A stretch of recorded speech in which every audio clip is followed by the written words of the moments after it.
Hello, I am Savita Bhardwaj. जैसा कि आप मुझे जानते हैं, ये वीडियो और ये मैसेज मैं उन बच्चों को देना चाह रही हूँ जो ऑटिज़म बच्चे हैं। और मेरे पास बहुत से केस आते हैं जिसमें ये शिकायत होती है कि ऑटिज़म बच्चा बोलता नहीं है।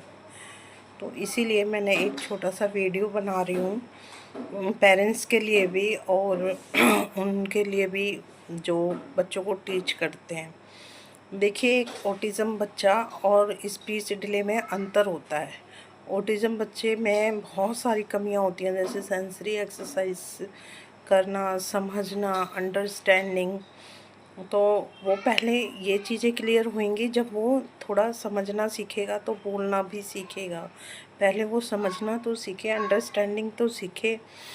और स्पीच डिले में ये अंतर होता है कि बच्चा की सेंसरी एक्सरसाइज वगैरह वो सब कुछ सीख सकता है, बस उसको जो स्पीच थेरेपी की कमी होती है वो उसको देनी होती है। हमें बच्चे को स्पीच थेरेपी, उनकी लैंग्वेज को डेवलप करना होता है और उन लैंग्वेज से जो स्पीच थेरेपी से रिलेटेड हमारी जो चीज़ें हैं वो क्लियर करानी होती हैं।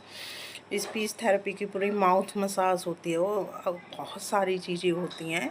मैं स्पेसिफिक बता रही हूँ आपको एक छोटी सा करके कि क्या अंतर है। देखिए, हमारा इफ़ेक्ट एजुकेशन पे पड़ता है स्पीच डिले से, लैंग्वेज पे पड़ता है, क्योंकि जो उनकी जो वर्ड वैकेबलरी पावर है वो उतनी नहीं हो पाती जितनी एक एज में चाहिए। जैसे हमारे मान लीजिए कि हमारा छोटा सा बच्चा है, 150-200 शब्द बच्चा अपने आप से ही सीख लेता है। बैबलिंग करना ये सब, और वो नकल करने लगता है। लेकिन स्पीच डिले बच्चे को कहते हैं बोल लेगा, लेकिन वो नहीं बोल पाता। 4 साल तक उसके इतनी वर्ड वैकेबलरी पीछे रह जाती है जो एक नॉर्मल बच्चा काफ़ी कर लेता है, उसको कैच और वो अपनी लैंग्वेज डेवलप कर लेता है। कम्युनिकेशन करते हैं बच्चे और स्टडी पे भी फ़र्क पड़ता है। तो मेरा ये कहने का मतलब है कि एक ऑटिज़म केस में स्पीच लाने में काफ़ी टाइम लगता है, क्योंकि उन बच्चों के मूड पे निर्भर करता है। उनकी सेंसरी एक्सरसाइज होती है, उनकी ओटीपीटी होती है, उनका जो भी है फिजियोथेरेपी होती है।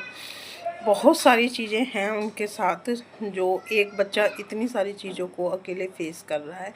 और स्पीच डिले है, फ़र्क उन पे भी पड़ता है। ये नहीं है कि स्पीच डिले है बच्चे का फ़र्क नहीं पड़ेगा। स्पीच डिले बच्चे का भी फ़र्क पड़ता है उसकी लैंग्वेज पे, उसकी कम्युनिकेशन